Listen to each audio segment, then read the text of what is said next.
വിഷ്ണു, ഇന്നും ഏറ്റുമുട്ടൽ മോഡിലായിരുന്നു വെള്ളാപ്പള്ളി നടേശൻ. കഴിഞ്ഞ ദിവസം മൈക്ക് തട്ടിയെറിഞ്ഞെങ്കിൽ ഇന്ന് മൈക്ക് തട്ടിയെറിയാൻ കഴിയുന്ന ദൂരത്തിലല്ലാതിരുന്നതുകൊണ്ട് മൈക്കുകൾ രക്ഷപ്പെട്ടു എന്നുള്ളതേ ഉള്ളൂ. ഇന്നും അദ്ദേഹം മാധ്യമപ്രവർത്തകർക്കെതിരെ രൂക്ഷമായ പ്രതികരണങ്ങൾ നടത്തുന്നത് കണ്ടു. എന്തൊക്കെയാണ് വെള്ളാപ്പള്ളി നടേശനെ പ്രകോപിപ്പിക്കുന്നത്?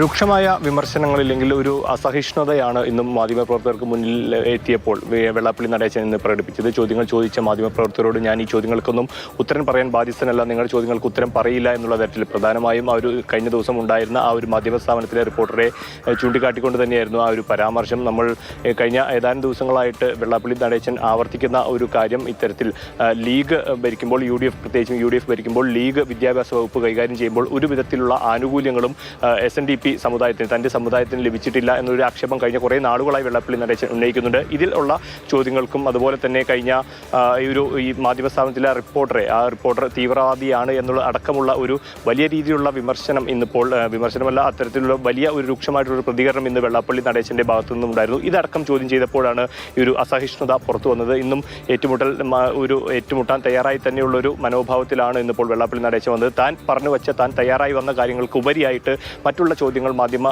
സ്ഥാപനങ്ങളിൽ നിന്നുള്ള പ്രതിനിധികൾ ചോദിക്കുമ്പോൾ അതിൽ രോക്ഷം കൊണ്ട് അതിലൊന്നും ഉത്തരം പറയാൻ താൻ ബാധ്യസ്ഥനല്ല, അല്ലെങ്കിൽ അതിന് മറുപടി അർഹിക്കുന്നില്ല എന്നുള്ള തരത്തിലുള്ള ഒരു പ്രതികരണമായിരുന്നു ഇന്നിപ്പോൾ വെള്ളാപ്പള്ളി നടേശൻ്റെ ഭാഗത്തുനിന്നുണ്ടായത്. താൻ ഈ നേരത്തെ മാധ്യമ സ്ഥാപനത്തിലെ റിപ്പോർട്ടർ അദ്ദേഹം ഒരു തീവ്രവാദിയാണ് എന്നുള്ള തരത്തിലുള്ള രൂക്ഷമായിട്ടുള്ളൊരു പ്രയോഗവും ഇന്നിപ്പോൾ വെള്ളാപ്പള്ളി നടേശൻ്റെ ഭാഗത്തുനിന്നുണ്ടായി. ഇത് എന്തടിസ്ഥാനത്തിലാണ് ഇത്തരത്തിലൊരു പ്രയോഗം താങ്കൾ നടത്തുന്നത് എന്നുള്ള ചോദ്യത്തിന് തനിക്ക് അതിൻ്റെ വ്യക്തമായിട്ടുള്ള വിവരങ്ങൾ ലഭിച്ചിട്ടുണ്ട്. അതൊരു ഇരാറ്റുപേട്ടക്കാരനാണ്, അദ്ദേഹം ഒരു MSF കാരാണ്. ഇതിനാൽ തന്നെ ഇതൊക്കെ ഒരു കാരണങ്ങളാണ്, തീവ്രവാദിയാണ് എന്നുള്ള തനിക്ക് വ്യക്തമായിട്ടുള്ള ബോധ്യമുണ്ട്. ഇതിൻ്റെ അടിസ്ഥാനത്തിലാണ് താൻ ഇത്തരം ഒരു പ്രയോഗം നടത്തുന്നത്, തൻ്റെ ഈ പ്രയോഗത്തിൽ ഉറച്ചു നിൽക്കുന്നു എന്നുള്ളൊരു നിലപാടാണ് ഓരോ ചോദ്യങ്ങൾ ആവർത്തിക്കുമ്പോഴും ഈ ഒരു പ്രയോഗത്തിൽ ഉറച്ചു നിൽക്കും. ആരൊക്കെ അതിനെ പിന്തുണയ്ക്കുമെന്ന് അറിയില്ല. എന്തായാലും ഈരാറ്റുപേട്ടയിൽ ജനിച്ചതുകൊണ്ടോ MSF ആയതുകൊണ്ടോ ആരും തീവ്രവാദിയാവില്ലല്ലോ.